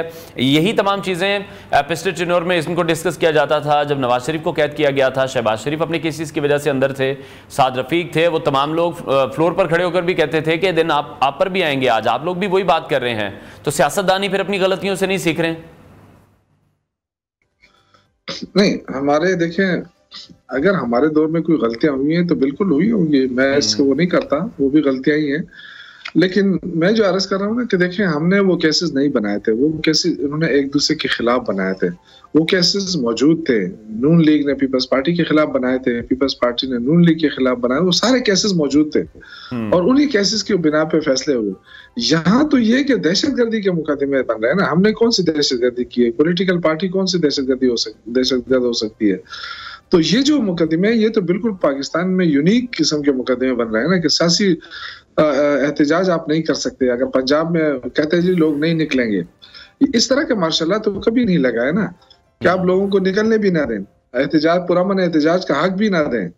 और हमेशा आप मुझे बताएं, ये इल्जाम लगाया जा रहा है कि पीटीआई जो है वो इंतशार की सियासत करती है। और जब तो मुझे बताएं कि 26 नवंबर को आप ले लें, हमने डी चौक पहुंचकर सबसे पहले किस बिल्डिंग के ऊपर कब्जा किया? ठीक है। अच्छा, आलमी उमूर पर अभी हम देख रहे हैं कि पार्टी के जो मौक़िफ़ है उसको सिर्फ 3 रहनुमाओं तक महदूद रखने की अब बात की गई है। इस हिकमत अमली के पीछे आप क्या वजह देख रहे हैं? देखिए, वो तो इसलिए कि हर किसी को आलमी उमूर पे इतनी दस्तरस हासिल नहीं है और वो अपनी जाती राय बयान करता है, तो लेकिन वो चूंकि पार्टी को रिप्रेजेंट करता है तो हम नहीं चाहते कि ये हसास मामलात होते हैं।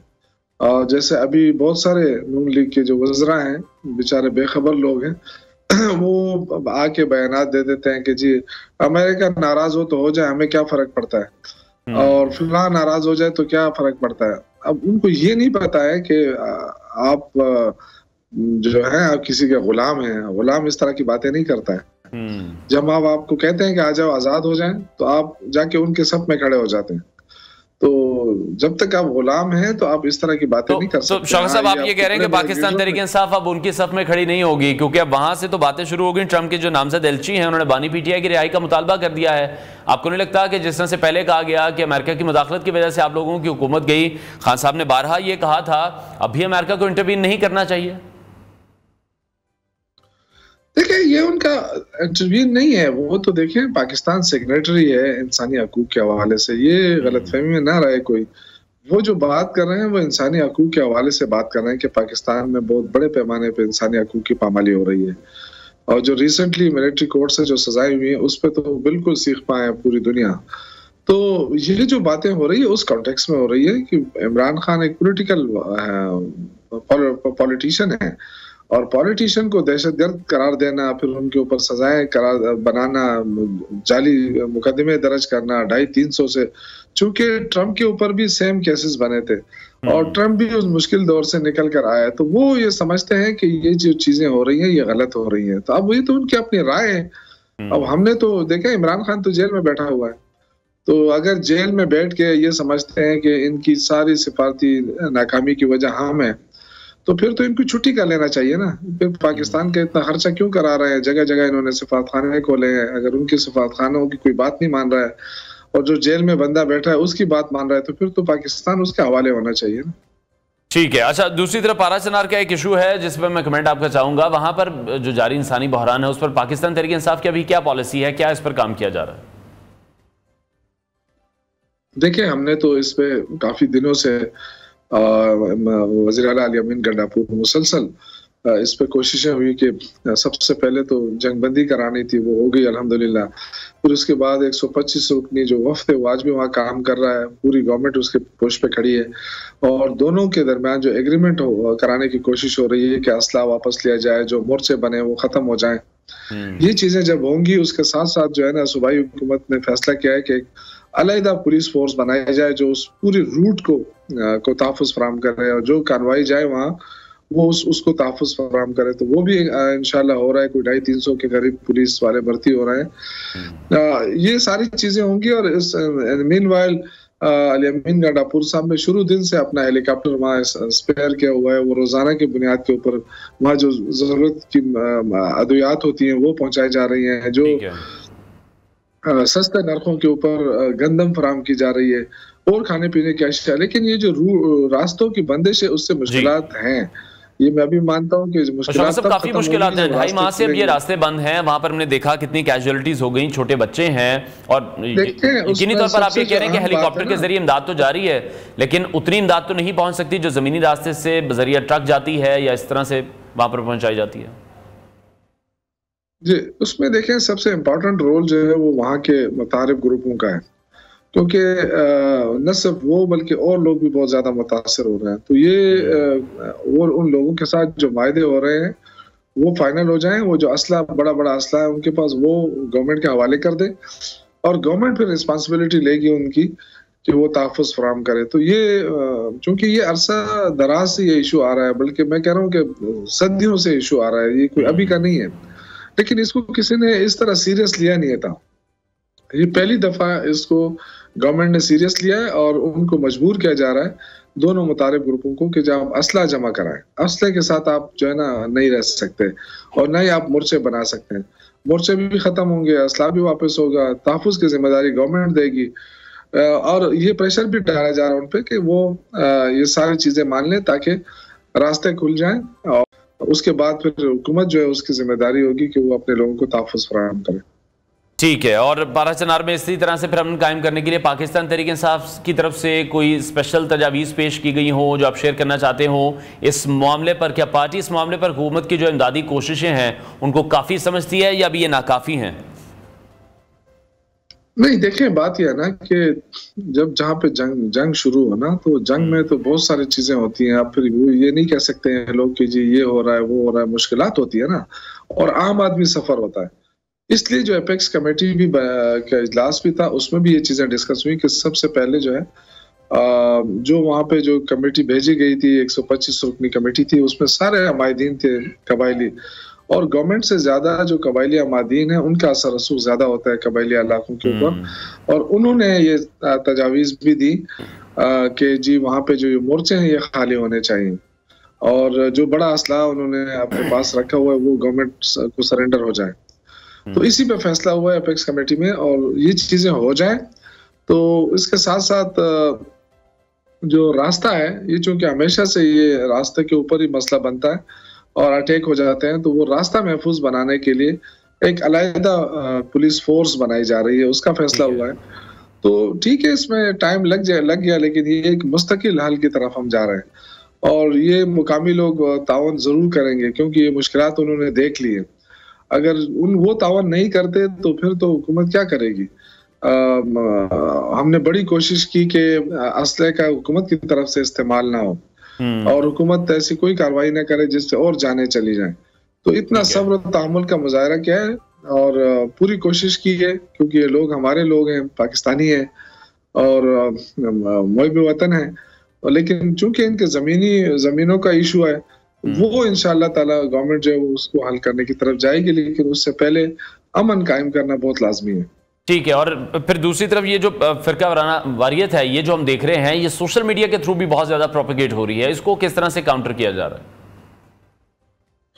देखिए, ये बदकिस्मती है कि इस वक्त कुछ पीपल्स पार्टी के अच्छे ओहदों पे फायज लोग भी जो है ना इसको प्रोपिगेट कर रहे हैं। मैंने 2-3 दफा जो साबिका डिप्टी स्पीकर साहिबा हैं वो टीवी पे आके कहती हैं कि जी फलां को मारा जा रहा है, फलां को ऐसा किया। देखें, इसमें गवर्नमेंट का कोई हाथ नहीं है। मुतारिब ग्रुप हैं, आपस में लड़ रहे हैं और गवर्नमेंट ये कर रही है कि उनमें सुलह करा रही है और गवर्नमेंट ये कर रही है कि उस इलाके को महफूज बनाने के लिए कोशिशें कर रही है। और तो इसको बजाय इसके कि हम इसको किसी पॉइंट स्कोर की तरफ ले जाएं और कोई पार्टी उसके ऊपर सियासत करे, ये बड़ी अफसोसनाक बात है। ये तो इशू ऐसा है कि हमारे पाकिस्तानी है, कोई शिया हो सुन्नी हो, ये तो एक अलग इशू है। लेकिन पाकिस्तानी है, मुसलमान है, हम चाहते हैं कि इन इश्यूज को हम हल करें और यही गवर्नमेंट की रिस्पॉन्सिबिलिटी होती है। आप देखें, फेडरल गवर्नमेंट ने बहुत कम इसमें वो किया है। एक दफा वजीर दाखिला आए हैं, उन्होंने मीटिंग की है इस पे। ये चूंकि पाकिस्तान का हिस्सा है, बड़ा हसास इलाका है, ये कोई आम नहीं, उधर उसके साथ अफगान बॉर्डर लगा हुआ है, तो हमें उसको जरूर फोकस करना चाहिए। और हम पूरी कोशिश कर रहे हैं कि इस मसले का मुस्तकिल हल निकालें, क्योंकि मुस्तकिल हल नहीं निकलेगा तो कल फिर इस तरह के इश्यूज आएंगे और ये सदियों से चले आ रहे हैं। ये तो जो पहले हुकूमतें रही हैं और उनके दौर में जब इस तरह के इश्यूज आए हैं तो उनको चाहिए था कि इन इश्यूज को हल कर देते, उन्होंने हल नहीं किया, वो सारा मलबा आके इधर अब गिरा है। तो ये हम तो सबसे अपील भी करते हैं कि वो एक दूसरे के ऊपर जो है इस तरह जो असला वो नातान है, जो इश्यूज हैं गवर्नमेंट की तरफ लाए और गवर्नमेंट उनको हल करेगी इंशाअल्लाह ताला। ठीक है, बिल्कुल आपने दुरुस्त फरमाया कि किसी भी मामले पर पॉइंट स्कोरिंग या सियासत नहीं होनी चाहिए और किसी भी पार्टी को नहीं ये करनी चाहिए। अच्छा, इसी तनाजुर में हमने देखा कि इमदादी सामान वज़ीर आला पंजाब मरीम नवाज साहिबा की तरफ से भी भिजवाया गया पारा चनार के लोगों के लिए। उनके इस जेस्चर को आप किस तरह से देख रहे हैं, क्योंकि ये तमाम तर चीज़ों से हटके अगर उन्होंने किया तो ये बहुत अच्छी बात है।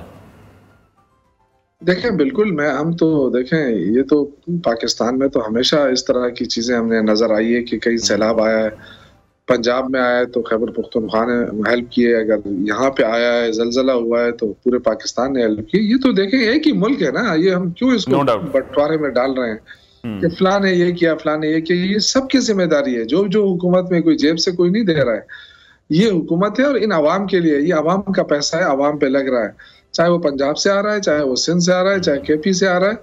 और हम पूरे पाकिस्तान को अगर हम एक जिस्म नहीं समझेंगे तो दर्द एक जगह होगा तो समझे कि पूरा पाकिस्तान को दर्द है। साहब दुरुस्त फरमा रहे हैं, लेकिन पॉइंट्स यहाँ पर सिर्फ ये था कि अगर पॉइंट स्कोरिंग करने वालों को हम टारगेट कर रहे हैं, उनके हवाले से बात कर रहे हैं, तो अगर कोई अच्छा काम कर रहा है तो उसको भी सराहने की जरूरत है। यहाँ पर बहुत शुक्रिया पाकिस्तान तहरीक इंसाफ के सीनियर रहनुमा शौकत यूसुफ ज़ई साहब हमारे साथ इन कॉन्वर्सेशन थे। ब्रेक लेते हैं नाज़रीन, ब्रेक के बाद आपको दोबारा ज्वाइन करेंगे।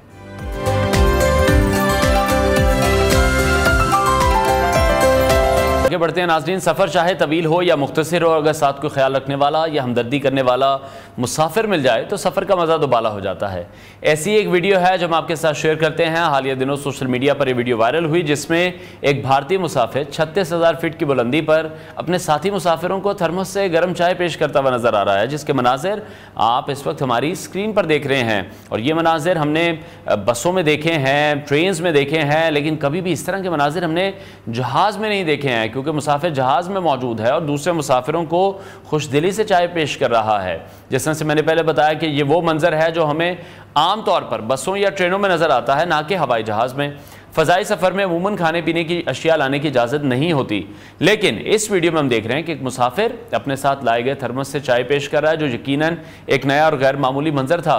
ये वीडियो सोशल मीडिया पर एक बहस का बाइस बन गई है, क्योंकि कुछ लोग हम देख रहे हैं वो इस मुसाफिर की तारीफ़ कर रहे हैं और उसने अपनी बातों से या अपने अमल से दूसरों की ज़िंदगी में खुशी भर दी है और वो उसकी हमदर्दी और दिल की फराखी को सराह रहे हैं। लेकिन दूसरी जानिब कुछ सार्फिन ऐसे भी हैं जो इस अमल को कानून की खिलाफ वर्जी समझते हैं, क्योंकि हवाई जहाज़ में गैर मजाज अशिया ले जाने के मुतालिक कवायद मौजूद हैं, स्ट्रिक्टनेस होती है, काफ़ी सख्ती होती है। और इस वीडियो को अब तक 6 लाख से ज़ायद बार देखा जा चुका है। हज़ारों अफराद ने हमने देखा कि इस पर अपने ख्यालात का इजहार भी किया है। एक सारिफ ने यह भी सवाल उठाया कि मुसाफिर थर्मस कैसे लेकर आया।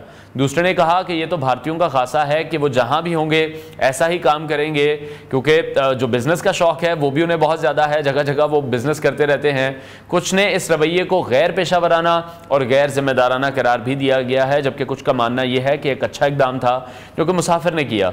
तो मजमूई तौर पर यह वीडियो एक दिलचस्प मौजू बन गई है जिसने सोशल मीडिया पर एक नई बहस का आगाज भी कर दिया है। एक तरफ हम में से कुछ इस हरकत को दोस्ताना और हमदर्दाना समझ रहे हैं, तो दूसरी तरफ इस पर कानून की खिलाफ वर्जी और गैर पेशा वराना सलूक का इल्ज़ाम भी आयद किया जा रहा है। और ये वीडियो न सिर्फ भारतीय एयरलाइंस की सर्विसेज बल्कि आलमी सतह पर फ़ज़ाई सफ़र के जो आदाब होते हैं, जो कवायद होते हैं, उन पर भी सवालात उठा रही है। उस एयरलाइन के लिए भी एक बड़ा सवालिया निशान होगा कि उन्होंने किस तरह से इस अमल को जस्टिफाई करना है, किस तरह से लोगों को यह समझाना है कि एयरलाइंस में आप इस तरह के काम नहीं कर सकते हैं, खाने पीने की अशिया एयरलाइंस में नहीं लाई जा सकती हैं क्योंकि बहुत सी मुश्किलात का सबब बन सकता है। और ऐसे जो रूल्स एंड रेगुलेशन बनाए जाते हैं वो मुसाफिरों की हिफाजत के लिए बनाए जाते हैं, जिन्हें यकीनी तौर पर सबको फॉलो करना चाहिए, क्योंकि जो हवाई सफ़र है यकीनी तौर पर वो ख़तरात से भरपूर भी है। इसलिए वहाँ पर जो सेफ्टी मेजर्स हैं उनको पूरा रखने के लिए आपको इन तमाम तर बातों पर अमल करना ज़रूरी है। अब ये चाय का थर्मस किस तरह से अंदर आया, यकीनी तौर पर इस पर तहकीकात ज़रूर हो रही होंगी। इस आदमी से भी पूछगछ का सिलसिला जो है वो शुरू किया जा रहा होगा और जो सारिफीन हैं वो मुख्तलिफ़ किस्म की आरा का इजहार भी करते हुए दिखाई दे रहे हैं। कुछ कह रहे हैं कि बहुत अच्छा ये कारनामा है, कुछ कह रहे हैं ये कवानीन की खिलाफ वर्जी है जो कि बहुत ज़्यादा गलत है। और हम ये देख रहे हैं इस वीडियो में बात भी नोटिसेबल है कि जो मुसाफिर हैं वो भी चाय पी रहे हैं, वो भी बड़ा इंजॉय कर रहे हैं, उनकी तरफ से भी कोई रेजिस्टेंस शो नहीं की जा रही है। ये नहीं कहा जा रहा कि हम चाय नहीं पियेंगे, एक अनजान शख्स आके हमें चाय क्यों पिला रहा है। तो इस वीडियो को अभी तक हमने देखा कि बहुत से लोग देख चुके हैं, हज़ारों इस पर कमेंट्स इस वक्त आ चुके हैं और वहाँ पर एक डिबेट हमेशा से हम देखते हैं कि कमेंट सेक्शन में फिर शुरू हो जाती है और लोग एक दूसरे पर तनकीद भी करते हैं और कहीं ना कहीं कुछ ना कुछ सवाल भी इस हवाले से उठाए जा रहे हैं। ब्रेक लेते हैं, ब्रेक के बाद आपको दोबारा ज्वाइन करेंगे।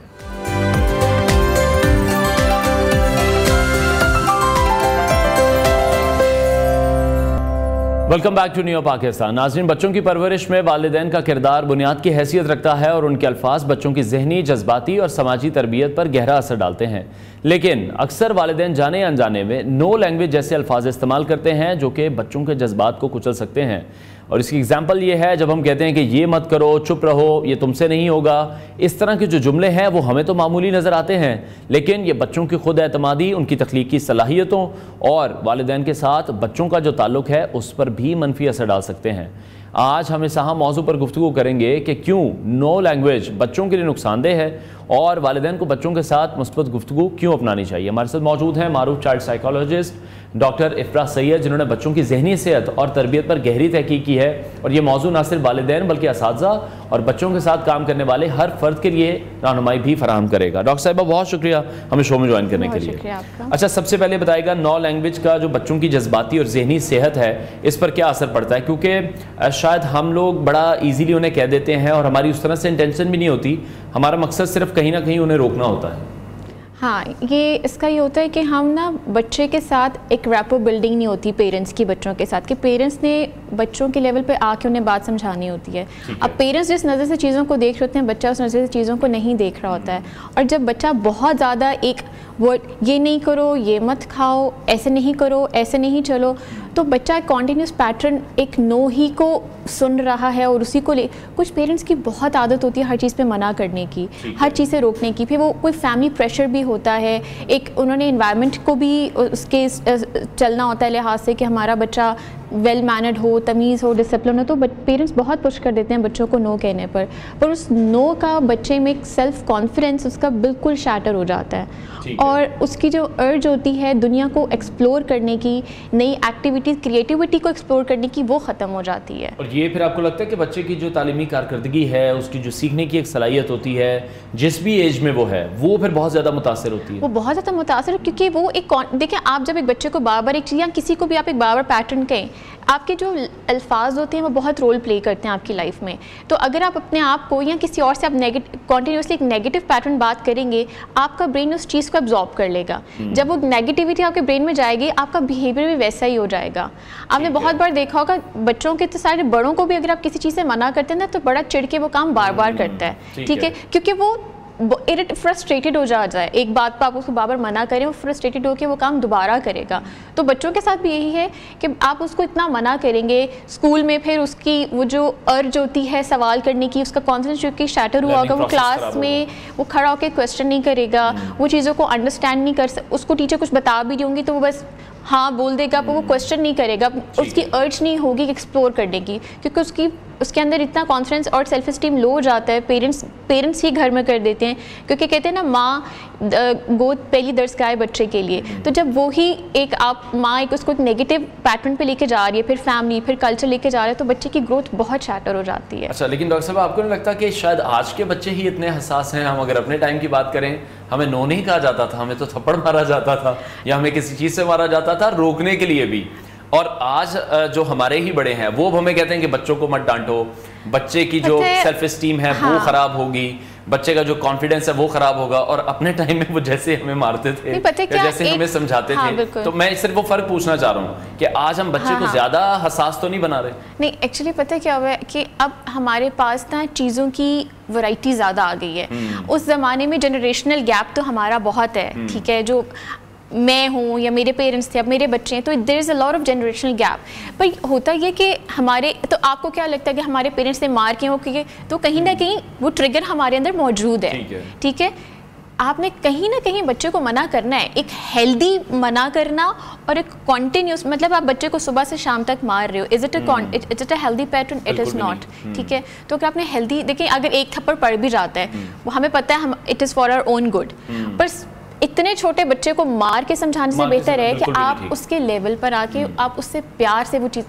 अब आजकल के बच्चे इंक्यूजिटिव बहुत हैं, उनको क्यूरियोसिटी बहुत है, हमें नहीं थी इतनी, क्योंकि हमारे पास इतना खुला कल्चर मौजूद नहीं था, वैरायटी मौजूद नहीं थी हमारे पास इतना कि अब मोबाइल के अंदर 500 गेम्स आ गई हैं, चीज़ें बहुत ज़्यादा बच्चों को, बच्चे फिर सवाल पूछते हैं उन चीज़ों को लेकर। अब जो बच्चे हैं वो दे आर सो इंक्यूजिटिव, वो बहुत से क्वेश्चंस पूछते हैं, व्हाट एंड व्हाई, कैसे हुआ, क्यों हुआ। तो पेरेंट्स को बच्चों के लेवल पर आके उनके पास बैठ के आराम से उनको क्वेश्चनिंग में बताएं कि बेटा this is not good for you because इसमें ये चीज़ें हैं, let's do this, let's try this. उसको ऑल्टरनेटिव वे में पेरेंट्स उस नो को मना कर उसको, ठीक है। और आपको लगता है कि ये जो फिर प्रैक्टिस है ये अगर हम घर में तो चले वालिदैन तो कर रहे हैं, लेकिन ये फिर स्कूल में टीचर्स भी कर रहे हैं, जिसकी वजह से बच्चा कहीं पर भी वो इजी नहीं है? अच्छा, एक्चुअली पता है क्या है, टीचर जितना भी ट्राई कर लें पेरेंट नहीं कर रहे घर में, ठीक है, क्योंकि बच्चे का जो एनवायरनमेंट है ना वो घर है पहला, ठीक है। और मैं एज एन एजुकेशनिस्ट भी मैं ये बात कह सकती हूँ कि जब मैं किसी बच्चे को देखूँ तो मैं देख के बता सकती हूँ ये ग्रूम कैसा हुआ है, इसका घर का इन्वायरमेंट कैसा है, इसको पेरेंट्स ने ब्रॉट अप इसका कैसा किया है। तो घर का इन्वायरमेंट पॉजिटिव रखना इज़ वेरी इंपॉर्टेंट।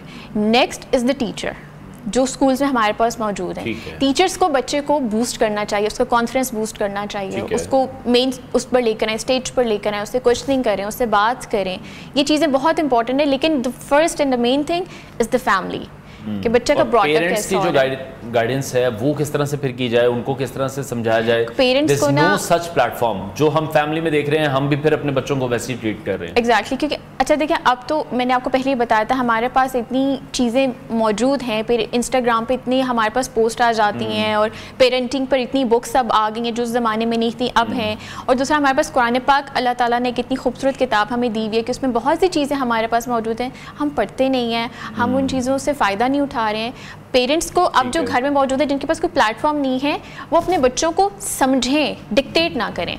एक सिंपल चीज़ है, बस आप समझें उसको। अपने मेरे पास कुछ दिन पहले एक पेरेंट है, वो उसने मुझे बच्चे की कोई बात बताई कि मेरा बच्चा ये करता है, तो मैं इसको कैसे ठीक करूँ। जब भी कब बाहर जाते हैं बहुत शाय हो जाते हैं, तो मैंने कहा कहते हैं इसको मैं कैसे ठीक करूँ। मैंने कहा give your child time and जो जैसा आपका बच्चा चाह रहा है ना, स्टे विद योर चाइल्ड, अपने बच्चे के साथ, हाँ, अपने बच्चे के पेस पे चलें, हाँ उसके पेस पे चलें, आप स्पीड अप ना करें प्रोसेस को, क्योंकि इट्स अ प्रोसेस ना कि आप छोटे हो बड़े होते हो, आपने फिर आगे टीनेजर सब में जाना है, तो it's a process to give your child the space कि वो खुद ग्रो करे उस एनवायरनमेंट। अच्छा, फिर समटाइम वालिदैन को भी नहीं पता लगता या वो कैसे अब इस चीज़ को मतलब समझें या एक्सेप्ट करें कि हम नो लैंग्वेज का ज़्यादा ही कुछ इस्तेमाल करें और वो अनजाने में हो रहा है, मतलब इंटेंट नहीं है उस तरह से। हम चाह रहे हैं कि बच्चे खेले भी कूदें भी, लेकिन जब मना करते हैं तो फिर कहीं ना कहीं बच्चे रुक जाते हैं। हमारी कोशिश सिर्फ ये है कि उन्हें चोट ना लगे या कोई नुकसान ना उन्हें पहुंच जाए, उस चक्कर में भी हम कहीं ना कहीं रोक रहे हैं। पेरेंट्स को बहुत कॉन्शियस एफर्ट करनी है नो ना बोलने की, ठीक है। मैं ये नहीं कह रही कि no is the bad thing to say, your child should know कि व्हाट इज द, देखिए आप जब बहुत ज्यादा नो बोलेंगे ना, ठीक है, उस बच्चे का उस वर्ड का मतलब ही खत्म हो जाएगा। उसको नो लगेगा कि यार मतलब एवी बोल रहे हैं, बस खैर है अपना काम करते रहो, कॉन्सेप्ट खत्म हो जाएगा कि नो का मतलब क्या। आपने कॉन्सेप्ट उसको, समटाइम्स बच्चा जब किसी टॉय शॉप पे जा रहा है, वो एक टॉय के लिए बहुत जिद कर रहा है और पेरेंट्स नो कह रहे हैं, अब वो पेरेंट्स जो बहुत रिपीटेटिवली नो कहते हैं, वो बच्चा वो अपना टैंट्रम थ्रो करेगा वहाँ पे, लेकिन वो पेरेंट्स जो अपने बच्चे को उन्होंने सिखाया हुआ है कि नो मीन्स नो, तो वो रुक जाएगा, वो जिद नहीं करेगा। तो पेरेंट्स को बहुत कॉन्शियस एफर्ट करनी है कि वो बच्चे को बताएं कि वो बच्चे वो नो ना बोलें, वो ऑल्टरनेटिव सेंटेंसेस यूज कर लें कि बेटा लेट्स डू दिस। आपने वो बच्चा रोए कि मैंने टॉफी लेनी है, बेटा how about we go home and we make a chocolate cake. बच्चे को ऑल्टरनेटिव्स दे दें, बच्चे को डिस्ट्रैक्ट करें। एक पॉइंट पे बच्चे को रखेंगे तो बच्चा उसी पर जिद करता रहेगा, उसकी थॉट को डिस्ट्रैक्ट करें। ये पेरेंट्स का काम है। बच्चे बड़े तेज हैं आजकल, वो नहीं मानते वो कहते हैं कि जो चीज हमने कह दी है हमें वही चीज चाहिए, तो थोड़ा सा मुश्किल है। हाँ। और फिर जो पेरेंट्स हैं वो भी थोड़े से इम्पेशेंट हैं कि बच्चा बात नहीं सुन रहा है, या अगर हम बाहर आ गए हैं तो उनकी किसी के सामने इंसल्ट हो रही है, बच्चे जमीन पे लेट जाते हैं, तो वो थोड़ा सा फिर मुश्किल हो जाता है वहां पर मैनेज करना। बिल्कुल ऐसा ही है। तो ये मैंने आपको जैसे इट्स अ कॉन्शियस एफर्ट, ठीक है। आपको कॉन्शियस, अगर आप चाहते हैं कि आपका बच्चा कॉन्फिडेंट हो, आपका बच्चा फ्रेंडली हो, आपका बच्चा सोसाइटी में एक अपराइट पोजीशन पर हो, आपके बच्चे के अंदर हर एक पॉजिटिव चीज़ हो, तो parents have need to be very very very patient. It's very important for parents to be not to be impatient, कि वो अपने बच्चे को टाइम दें, अपने बच्चे को समझें और उसके पेस पे चलें। उस पर ना हम लोग कहीं गए थे और मैंने एक बच्चा था, वो नीचे लेट के रो रहा और दादा भी खड़ा था और उसके साथ बाबा भी खड़े हुए थे और साइड पे लोग भी थे। अब वो दोनों भी खड़े होकर अपने बेटे टैंट्रम है, ठीक है, एक फेज आया 5 मिनट का 7 मिनट का, उनका रो रहा है, रोने दो। अब हम एज ए देसी पेरेंट्स होते हैं तो हम उठा रहे हैं, लोग देख रहे हैं क्या हो रहा है, हम पैनिक बहुत कर जाते हैं। हमें पैनिक नहीं करना अगर बच्चा टैंट्रम थ्रो करे। We need to stay calm. The first foremost thing in parenting is staying calm. As a parent you need to stay calm, ठीक है। तो ये हमें खुद कॉन्शियस प्रैक्टिस करनी है, अपने आपको बार-बार रिमाइंड करवाना। अच्छा, आज हम जो टॉपिक डिस्कस कर रहे हैं, मेरा ख्याल है यहाँ पर अभी पाकिस्तान में उस तरह से रुझान नहीं है जितनी डिटेल में हम बात कर रहे हैं कि कोई बात नहीं, बच्चों को ना कह दिए तो कोई ऐसा इशू नहीं है। बाहर के ममालिक में तो हम देख रहे हैं इस पर वर्कशॉप्स हो रही हैं या थेरेपीज हो रही हैं। यहाँ पर ऐसा कुछ शुरू हो रहा है कि वालिदैन के लिए भी कुछ थेरेपीज या वर्कशॉप्स हों, उन्हें समझाया जाए या सिखाया जाए। हमारे प्लेटफॉर्म के थ्रू तो हम कर रहे हैं। बिल्कुल, देखिए बिल्कुल वर्कशॉप्स हैं, पेरेंट्स को सर्च आउट करें, they will find a lot of things. इसके अलावा there are a lot of books जिनको पेरेंट्स को रीडिंग के उस पर बहुत हैं, वो पेरेंट्स उस पर करें। And there are workshops happening on in, मैंने देखा है अरसलान लारिकन कंपनी है, वो बहुत अच्छी वर्कशॉप्स कंडक्ट करवा रहे हैं इस बेसिस पर। बच्चों की सेल्फ ग्रूमिंग पे बहुत अच्छी वर्कशॉप्स कंडक्ट हो रही हैं। तो just go and search it out, you will find a lot of things which are happening, you know, for the betterment of your child. और बुक रीडिंग अगर आपने करनी है तो आप बच्चे को बुक रीडिंग ना करवाएं, आप खुद करें, आप खुद अवेयरनेस लेकर आए अपने अंदर। आपने 2 चीजें प्रैक्टिस करनी है, you have to stay calm, you have to be patient.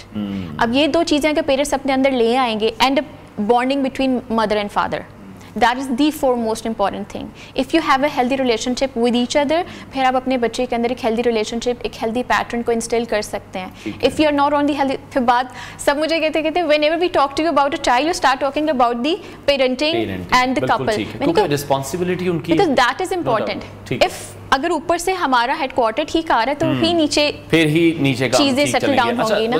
Sometime ये होता है कि अगर बच्चा कुछ गलत करता है, अगर फादर ने कुछ कह दिया है तो मदर सपोर्ट में आ जाती है बच्चे की, ये कितना गलत होता है। या घर के कोई बड़े सपोर्ट में आ जाते हैं और कहते हैं नहीं तुम गलत कह रहे हो, बच्चा बिल्कुल ठीक था। ये हम कहीं ना कहीं बच्चे को खराब, आपको लगता है कि फिर कर देते हैं कि अगर कोई भी डांट रहा है तो उस टाइम पे दूसरे को, बच्चे को बढ़ावा नहीं देना चाहिए।